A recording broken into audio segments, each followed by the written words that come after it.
information. And for you to learn very well, you need to know what not to learn. So the first step in learning is figuring out, what do I want to know? You want to learn a language. I'm not interested in the culture. I just want to learn how to tell my wife, I love you in Spanish. That's all I should focus on learning. Because the moment you open that bracket up, you will not learn, you'll be confused. Because there will be so much information and you have information overload.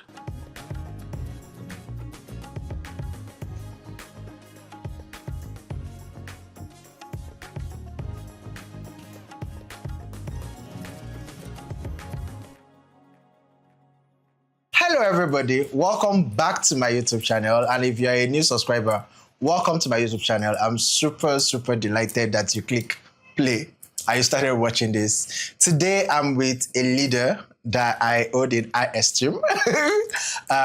He's a superstar when it comes to the world of L&D. He's the head of L&D at Moniepoint, a unicorn, right? He built the L&D function at Unicorn. He's done that at Utiva and a lot of great, amazing places. And today we'll be talking everything L&D, HR, people, performance, The whole 9 yards. and all those really exciting things. But before we get technical, say hi to Gabriel. Hi everyone. Nice to be on the show. Thank you for having me. Yeah. So if you're supposed to be called GB, which I think is super cute. Yes, I like GB. Gabriel Balogun, GB. Yeah. And it's a lot of things, guys. It's a fashionista, as you can see. I try. It's an amazing husband, right? And a lot of other fun things. So to kick off on a very casual note, alongside all the exciting things, one random thing that people don't know, he has free resources on Seller. But I'll talk about it later. What's something random that people don't know about you? I often bust into random dances. Really? Yeah, so Father, Lord Jesus, but I can be by myself. I will just start dancing. Feels like I just hear a tune in my head and I just dance to it. People around me feel like it's a weird thing. No, that's a joyful thing. So I just cannot dance. And it's not like I can really dance. I try, but that burst of, I just start dancing. It's a, and then when there is music, I also dance. So yeah, my body just moves. There's this concept about how water vibrates to sound, and the human body is to third water, and so music is sound. And when it's certain tune, that's why the same dance step for Galala is not the same dance step for Makosa. It's primarily because your body, the water in your body will react differently to what. I'm going all geek on you, sorry. No. I like it, but I like that's it. No, that's fun. That explains the whole dancing thing when you hear music. So like it's a body like subconscious reaction. Yeah, your body just reacts to the water in your body reacts to sound. Nah, that's unique. I'm actually like I love asking these questions because you then see parts of people that you will not normally connect with. Oh, that's super interesting. Okay, so something that is very particular to some of my guests, which is particular to him too, is that people transition, right? Yeah. So he transitioned from industrial mathematics to L&D. That's such a... I mean, mine is finance to HR, so it's not so... But like industrial maths to L&D, tell me. Yeah. It's quite a story. Give us the abridged version. So abridged version, I was doing industrial mathematics in FUTA, 5 years. An amazing school to go to, by the way. Very great school. Federal University of Technology, Akure. Yeah. Drop something in the comments. My brother went there, sorry. Yeah. So I was reading industrial maths and it was IT year 4, so I went for IT. I was working in an automobile company and the best I could do in that company was to work in the spare parts department. Wow. So I was carrying that does not look like engine today, carrying tires tomorrow and all of that. And it dawned on me that with the grades I had in school, it first dawned on me that the best job I could do after leaving school was to be a lecturer because of maths. I want to go by degree. And then I looked at my grades and I'm like, they will not retain these grades. That's collected function. So I said that. So it was something I was conflicted about. And I stumbled on something I subconsciously did. I didn't know what it was called until years after. The concept of Ikigai. Yes. And Ikigai is described or is explained as a Venn diagram of 4 circles, where the intersection of those 4 circles is Ikigai. Ikigai is Japanese for the statement reason of being. Reason of being. Reason of being. We'll put the picture. And those and those 4 circles, one circle is what you love to do. The second circle is what you can be paid for. The third circle is what the world needs from you. And the fourth circle is what you can do, what you love doing. So what you can do very well, what you can be paid for, what the world needs from you, and what you love. And the intersection of those circles is your reason for being. So if all you have is what you can do and what you can pay for, what you can be paid for, you have possibly what they call a profession.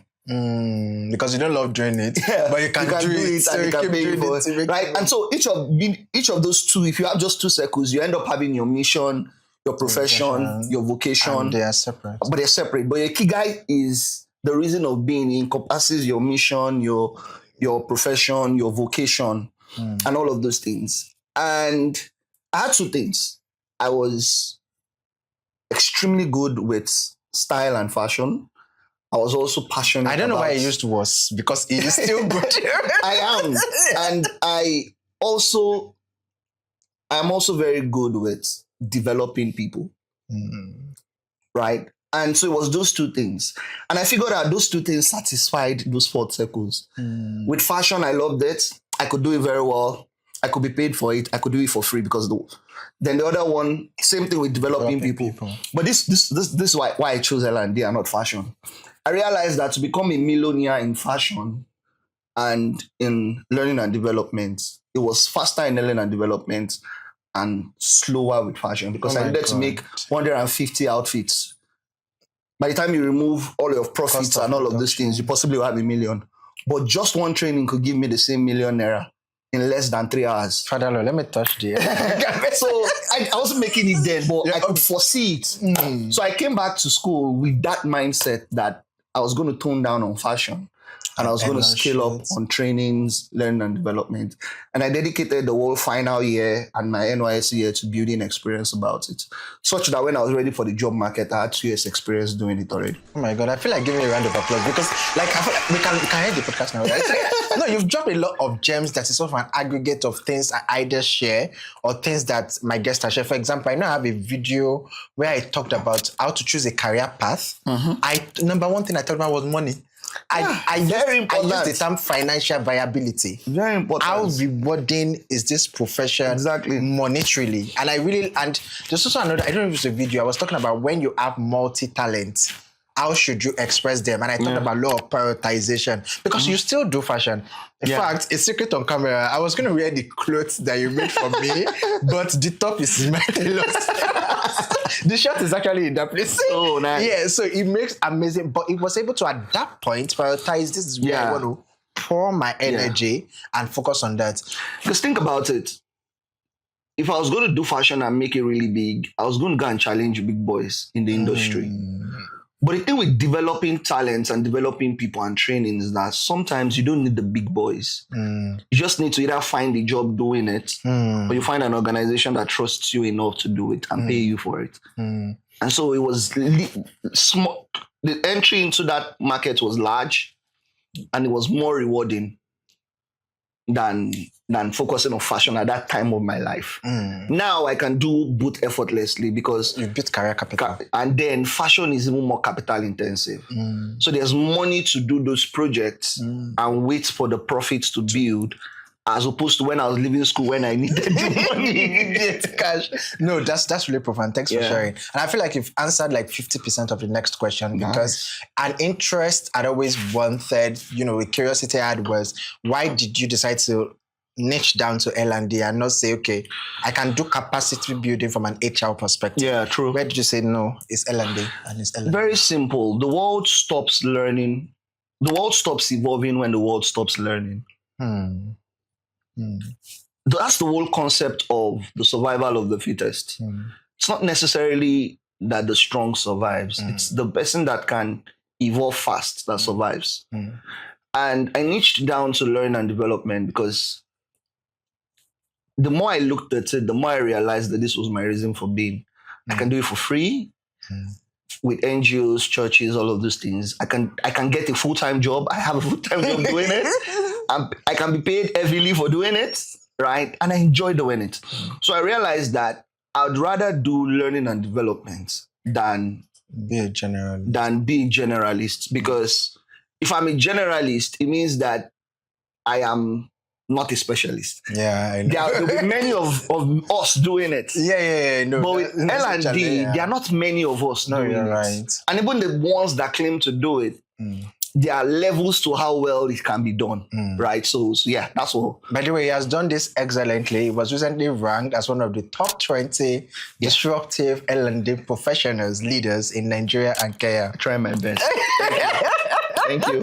You are blessed. I must tell you. Yeah. I'm fortunate to be working in a company that prioritizes L&D to the extent that they created a unit. Yeah. But as someone who is an industry leader in my own audience. Oh, you are? And is that not what they call you, the Gen Z lead, HR? Right. And I talk to a lot of HR professionals. We are fighting for budgets, my God. We are fighting for L&D budgets. So why should organizations take L&D seriously?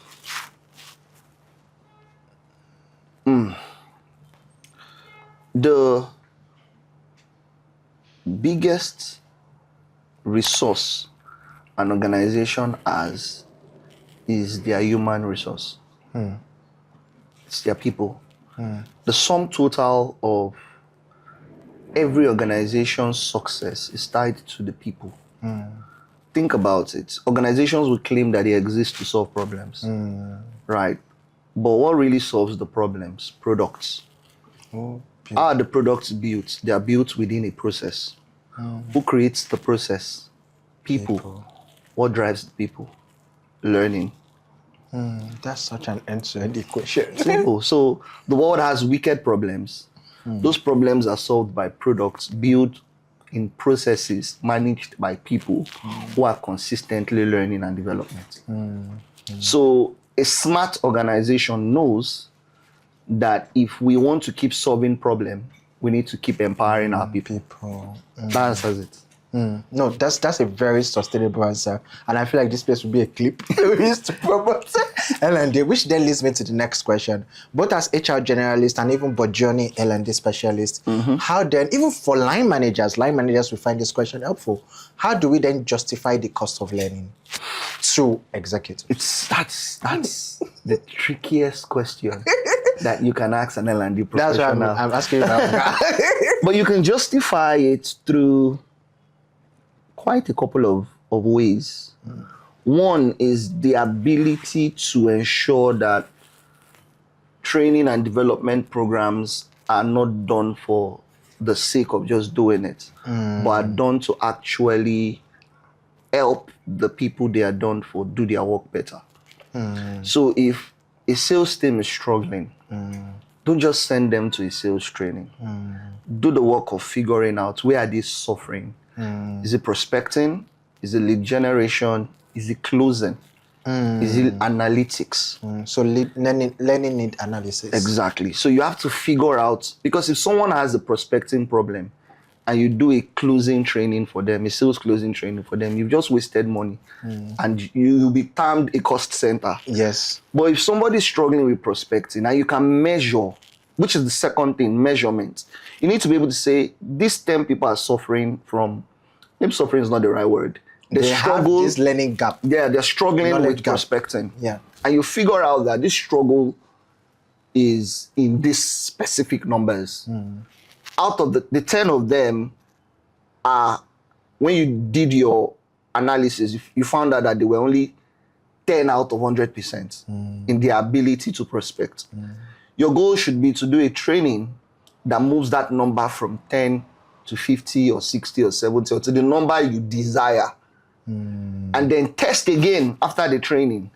Did that number move? If that number did not move, then that training did not solve the problem. Then you go back to the drawing board and say, okay, what did we miss? In addition to this training, should we create manuals that they can go on the field with. And then you test again. So now they've been trained, now they have resources. As it improved. And that's how learning should be done. And are you jotting? And if that is done, if it's done that way, then people begin to see that even though we spend 100 million on training, we can see the results. It's help us generate 1 billion. Exactly. So they won't complain the next time you say, oh, we have this training for this set of people, because they're able to sell the resource, tie the learning to a knowledge gap. Exactly. And measure the growth that happened after the training. And that's from a skill standpoint. Okay. Now, from a compliance standpoint, you also have to understand that depending on the industry you play in, so the finance sector, the finance industry is one of the most regulated industry in the country. If you're doing anything in finance, you're definitely going to have to train your people on anti-money laundering, on anti-bribery, ABC, on CPF, CTF, counter-terrorism financing, all of those things. You're going to have to spend money on doing those trainings.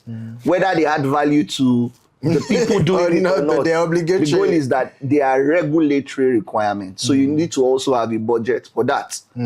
So for those of us that run fintechs, if you're not doing AML, ABC, see, regulators. Your regulators will come for you. So please, that's it. No. I really love the first part, and I love how you broke it down step by step. You took me to, maybe shout out to CIPM. There's a course that I took in CIPM that talked, it was a module on learning, and you just really took me back. And I really love how you talked about like measuring the progress, measure the impact. I should start lecturing at CIPM. I should. Yeah, you should. No, you are amazing, Just and you're doing an amazing job. Okay, so I know, guys, it has a lot of free and paid resources. Please, yes, we've talked about learning, invest. So I know you have a resource on this because I've bought it. But 3 bullet points, I want to design a course as an L&D person, or even as an HR generalist that have added L&D to my role. What do you do? What do I need to know? Interesting. What do I need to put in mind as I design this process? I think the first thing you want to do, which has become a niche statement for everybody that cares to learn about the learn and development space, is you need to figure out what the problem is. Number one. Call it whatever name. Performance analysis gap, learning analysis gap, knowledge analysis gap, TNA. Give it whatever name. The goal is what is the problem. And usually when it comes to talent, problems show up in 3 ways. There's the knowledge problem, there's a skill problem, there's an attitude problem. Okay. Please say that again. So there's the knowledge problem, there's the skill problem, there's an attitude problem. Okay. And how do they show up? If there is a task to be done, and the person will do the task. If the person struggles to even figure out what the task is about, that's a knowledge problem. It's not a skill problem. It's not an attitude problem. If the person attempts the task and they do it, but they don't do it at your desired level, that's a skill problem. Because they know what to do, but they just can't do it well. So it's a skill problem. But if the person knows what to do, can do it well, so the same task, but the person is supposed to deliver by 7, and the person doesn't deliver till 48 hours later. And when the person delivers 48 hours later, it's done well. It's an attitude problem. So knowledge, skill, and attitude. So you need to figure out what the problem is. And many times we don't do this. We are very quick to slap training to everything. How come I sign up? Sign up. I said this on camera. The only thing you should slap training on are regulatory requirements. Aside, if it's a skill or capability development project, figure out what the problem is. Knowledge problems, you don't really need training. You just need a resource library. True. If people don't know about things, they don't need to be trained on it. They need to go to resources that educates them on it. Right? If it's a skill problem, you need to get a great facilitator where in the training they actually do, not just learn, not just watch, they do what it is that they will come and do in the company. So if you are going for an Excel training and they did not do everything they would do at work in that training, Excel. It's a waste of time. Resources. right? Attitude usually is not also a training problem. It's not a solution that training solves. It's consequence management you use to train people with attitude problem. If you don't deliver this at this time, there's a deduction in your bonus. If you don't show up at this time, this is the consequence. And if you do it, this is also the consequence. Oh my God, that's so profound. So that also, consequence management also trains your people. Attitude-wise. Exactly. So you realize that training is not... Let's go and take this course. Exactly. It's not a course alone. I like to define training as every intentional action done to help people acquire knowledge, acquire new skills, and change behavior. Punchline, guys. That's what training is. It must be an intentional act that allows people to acquire knowledge, acquire skills, and change behavior. If they just acquire knowledge and skill, but they don't change behavior, they've not learned, and they've not been trained well. So the second one is find the right vendor to solve that problem. The vendor could be internal. The vendor could be external. But ensure that the person that is solving that problem is the right person to solve the problem. Right? The third thing you want to do is measure. I really like how you're doubling down on measuring. Measure. I feel like once you discover the problem, measure. You find the vendor, measure. At the end of the training or the program, measure. Because that's what you take back to management. And say these people were at so and so percent. Now they are this percent. These people, the CSAT for customer support was at 2. But no, it's after 3 months of growing and training them, it's now at 4. That is what matters to senior executives because they can see growth. So it doesn't matter if you're not generating money for the company. They can see that these people, everybody in the organization are doing their job better because you are doing something. So we need you. Oh my God, that's such a way. Guys, like, are you learning? Like, because I'm learning. Even as a generalist, like someone that leads teams, because L&D sits under our talent manager's role, and I manage the talent manager. I mean, I lead the HR team, yes. So that's really profound. Thanks for sharing. You're welcome. I feel like I'm in a masterclass, guys. This is so serious. Okay, great. Nice. One of the, I don't want to say fun things because this was from a tweet or a LinkedIn post, but one of the things you said is that learning is the shortest bridge between who you are and who you could be. I don't know if you remember that. Yeah, I remember. Great. LinkedIn. Yeah, so slightly away from L&D now, like from an organization perspective. Okay. What should, just one of my guests would just double down, an entry level, professional, by the way, who kept on doubling down on the importance of learning, even as a person, committed to improving their performance. So individually now, why should we even take learning seriously? Learning helps you grow your financial capacity. Or maybe the word would be, it brings a larger financial compensation to you. If you are the person that is really good at solving a problem, people will come to you when they have that problem. We need to always remember that the world would always have problems. What you want to do is you want to learn how to solve a specific problem or a couple of problems and be extremely good at it. So for you to be extremely good at it, you need to keep learning. That's why you should learn. And it doesn't matter what you do, whether you're a doctor, whether you are an electrician, whether you're the guy that pumps tire down the road. Whatever it is that you as do. long as that problem exists and you are very good at it, you would always be desired and you'll be paid for it. But you cannot become very good at it until you continually submit to learning. That's why. That's punchy. In fact, there's no extra. Great. So you work at an amazing company. I do. Unicorn. What does it feel like leading? I mean, you've beyond leading, because we must talk about this. Someone can be in a leadership role, but they met structures and systems. What you did was to actually design the structures and systems and the learning process that a unicorn guys use. But what does it feel like leading the L&D team, designing those systems from the scratch, and what has been impact been like? By the way, guys, I have friends that work in Moniepoint. I'm just not prepared out. No, it's free prayer, but yeah, like they are amazing. Like you can see the output. So we'll what try. does it look like? We're really good. Yeah. I like it. It's a lot of work, but it's fulfilling work. Okay. It's fulfilling work because, I mean, I always say that if it was not fulfilling, I would not be doing it. I was the first hire ever in that role. And I joined as a senior associate. And because of what I was able to do as a senior associate, 6 months after, I got the instruction to build out the function. Wow.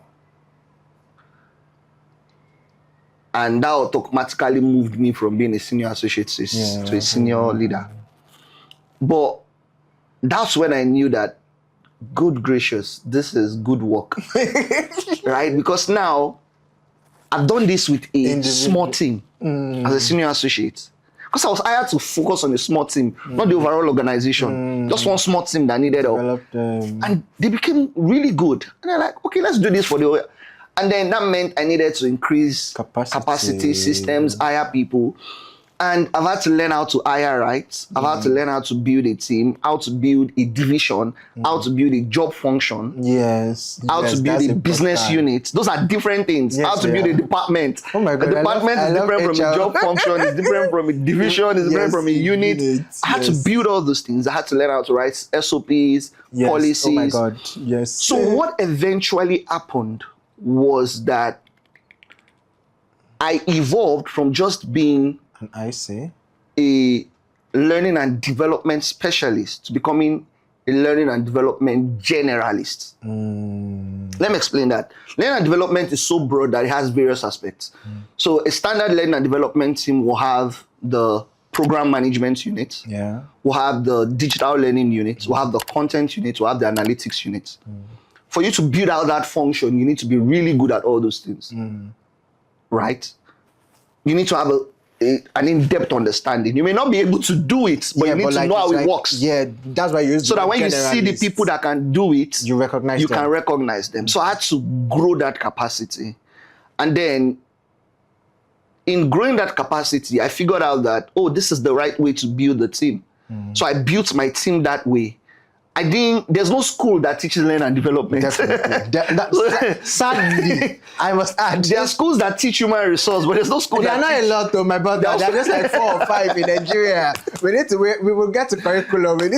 So, but that's it. I had to learn. And this is the phrase that guides me. The understanding of every journey lies in taking the first step. Understanding, clarity comes with movement. So if you are climbing up a stairs and everywhere is dark and you have a torchlight, you can possibly see maybe 2 or 3 stairs ahead. Steps ahead. You can't see everything. But once you get there, you see another extra 4. And before you know it, you're at the top. And you're wondering, how did I get here? Everywhere was dark with a simple touch. Do you get my point? So that's what guided me. I just kept doing, kept trying, and I had to learn a lot. There are places where I cook beans. And there are places where I did well, but glory to God, the team has grown from 1 person to about 100 plus. No, that's a lot. So it's good. And well done. So practical career lessons now. I'm just getting into L&D. 3 bullet points. I like 3 bullet points a lot. Yeah, same here. I think in trees. Yes. I think if you do consulting a lot, you realize that you have to just a bullet point. 3s or 5s. Yeah, exactly. So I'm just getting to L&D, or maybe I've done generalist 2 years and I feel like L&D is my calling. 3 bullet points. What should I do? 1, become good at figuring things out. Okay. It's non-negotiable. You'll be the guy everybody will come to with something. If you're in L&D, they bring problems to HR. They bring difficult problems to L&D. Now, wow. So let me explain what I mean. Enjoy. They bring, this person is doing this person is doing that to you. Yes, to me. But they bring to me, this person is not doing his work well. He needs to do his work well.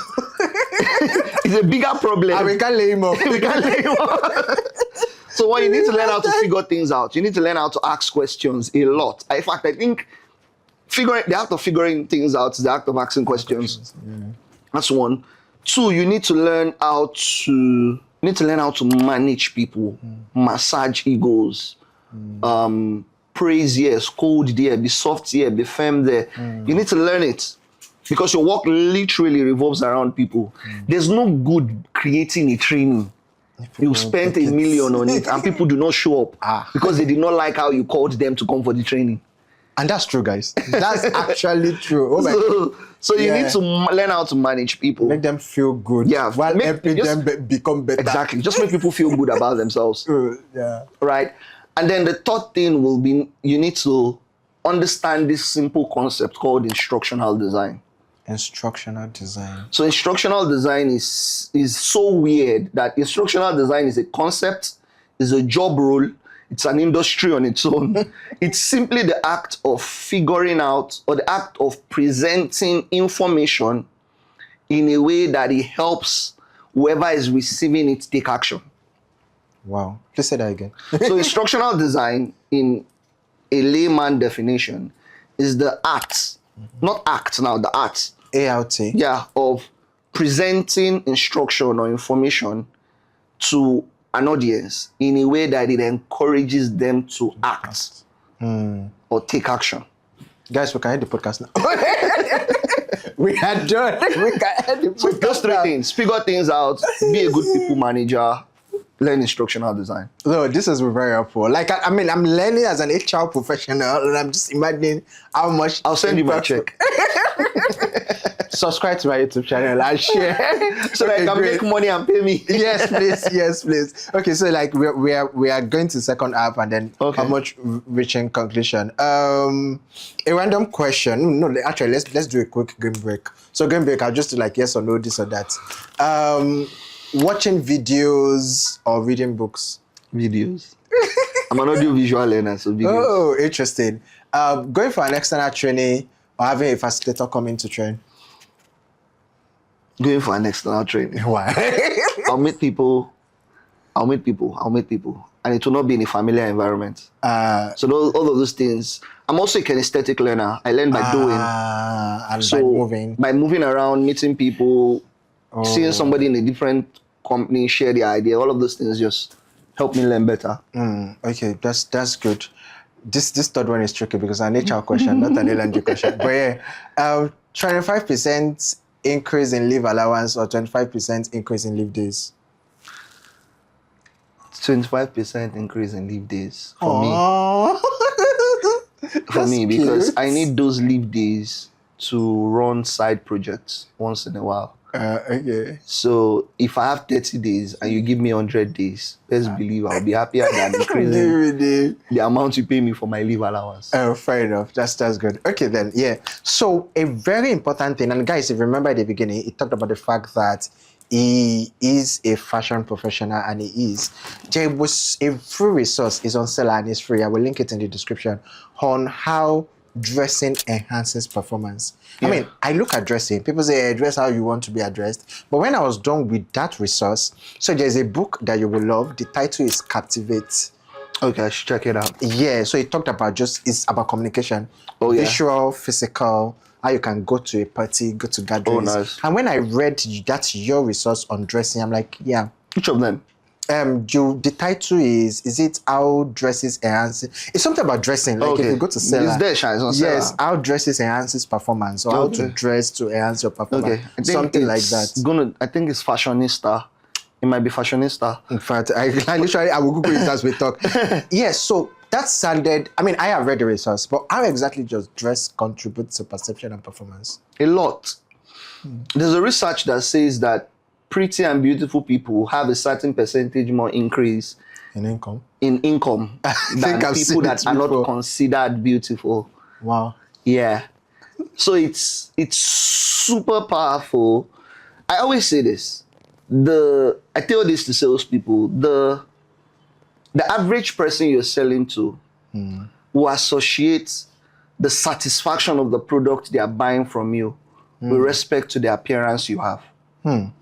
If you come sell to me real estate and you come in a Bugatti and you're dressed really nice, even if it's not a suit, it's just clean, old money, white shirt, dark pants, a nice blazer, maybe one wristwatch, a wedding band, no excessive things, nice cleaned polished shoes. And you come to me and say, oh, I have this real estate project, so and so, and it costs this. My initial reaction, because we're human beings and we judge primarily with our eyes, what will happen to me is a concept called the halo effect. Yeah. And then what will follow after that will be confirmation bias. Because then I would look at your appearance and say, this guy cannot scam me. And if he says this thing is 30 million, it's possibly 30 million. Because it looks like he would only spend, I mean, he's driving a Bugatti for Christ's sake. What does it need? Right. So for that person that is selling, that extra attention to how they look, boom, has made it easy for him to sell to me. And if you take this into the workplace, you're about to give a speech. Maybe you're the first black president or first black CEO of the company. And you come to the office in a suit with Louis Vuitton shoes, red sole. And you sit at the center and cross your leg so that everybody coming in sees the red sole. It's original. And your hair is well done, firm, nice makeup, nails properly done, and you speak, they will listen. Because you look like you deserve to be CEO. So it doesn't matter what it is you're trying to do. Your appearance would always just put you out there because human beings judge with their eyes. Oh my God. And we make decisions based on what we see. That is why it is difficult. At least first. At least first. And that's why it's difficult for somebody that cannot see to make a lot of sound decisions. But this is where it gets exciting. Half of the decision you make with your eyes can be wrong. Yeah. But you need that first decision. And you need to be at the receiving end of that first decision. Yes. So dressing well just it puts a lot of things in place. Do you know that if you wear white agbada, you will not jump Okada? You will not fight Agbero in the bus. What? Because dressing well also it helps you manage yourself. Oh, I'm dressed in white. I can't fight for 100 naira change. Helps you manage and regulate even your emotions, your expressions, everything about you. If you're dressed in a suit, there are limited things you will do. You won't carry speaker. But if you wear polo and jeans, you can jump on the bike. No, guys, this is a capacity. And yeah, I find the resources. So the one I read was Dress for Success. Oh, okay. How CEOs dress for success. But the one powerful book. I want everybody to read is literally 20 ways to create first impressions. I will love books on. No, guys, please. Gabriel Balogun seller. We will link it. Please Google him.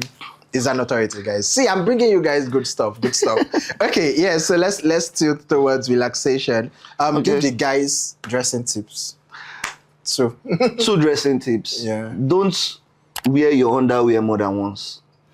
I'm a good man, thank God. Fundamentally. That boxers, I'm looking at you, Shay. Sorry if your name is Shay. Don't wear boxers or that undershirt more than once.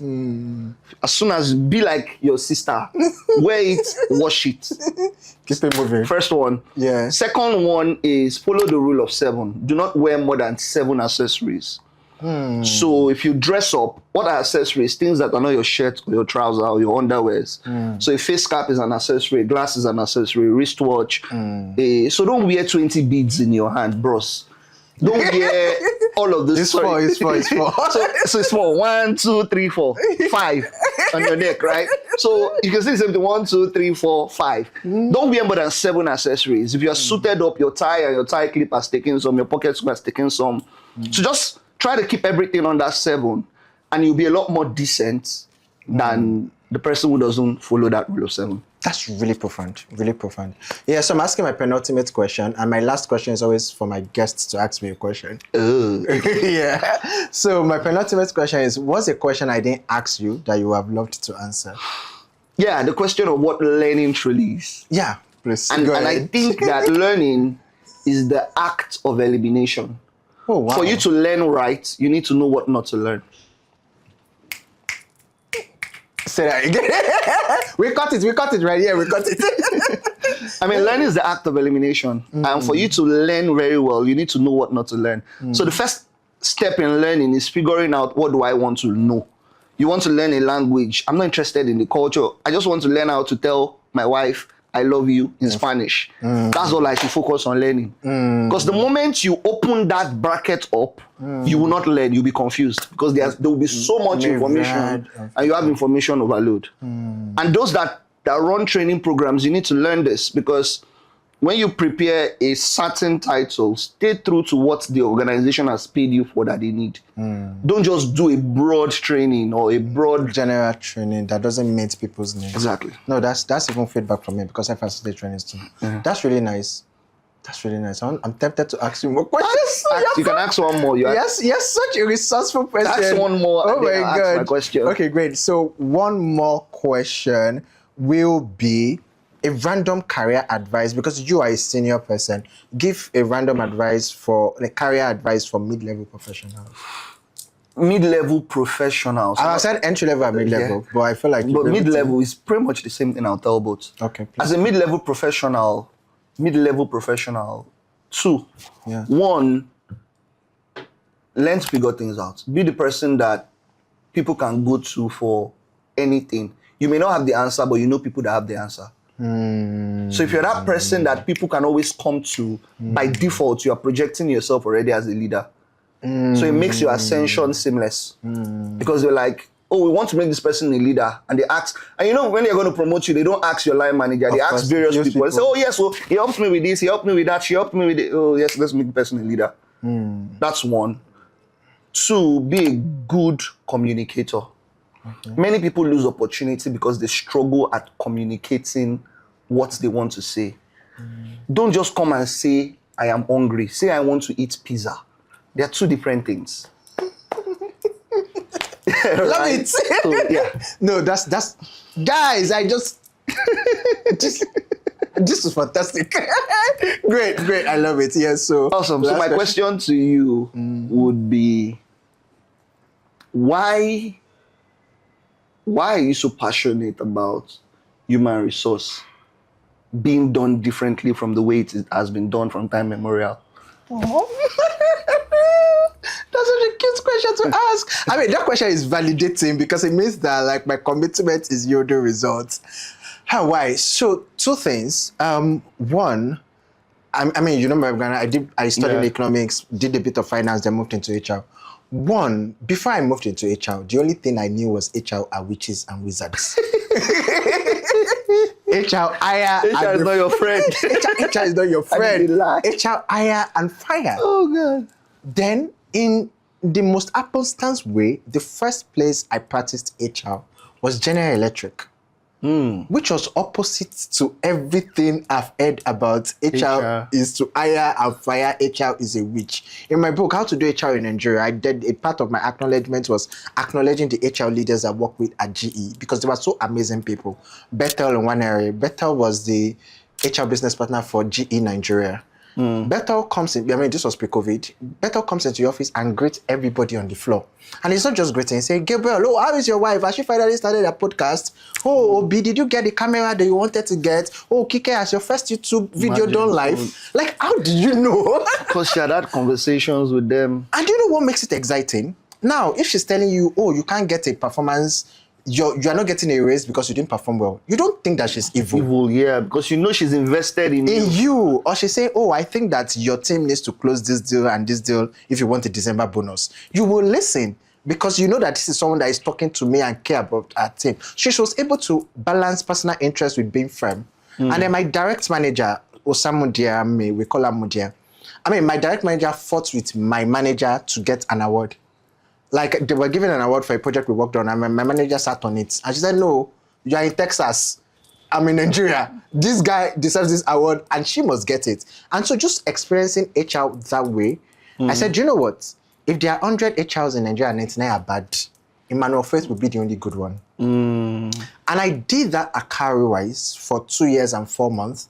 And I realized that, yes, this is hard. And like you said, you know, when you are building it, it's a lot of work. Oh, it is. But it's also a templatable work. That's a new word that I picked up today. Templatable. So I can show people Yeah, how it can to be do done. these things, especially because I started in tech. You know, HR in traditional is different, right? And we can't let HR in traditional be what the HR that is done in tech. We will lose talent. The audiences are different. I was so excited when you said, "Oh, Moniepoint, you can get promotion twice a year," because in traditional company, or once in 18 months. So my whole now that I've done good work that is obvious to the blind, The Moniepoint is once a year. a year. But you can get salary raise twice. Once also. Okay, but it happens March and September, which is very logical. So there are two open cycles. Because what happens in most companies is that if you come in February, because the race was done in January, you can't get another one till the next January. So what happens if they come and poach my talent in September? Because they brought better money. Do you get? So that's the planning we're talking about. Exactly. So for me, I've experienced good HR.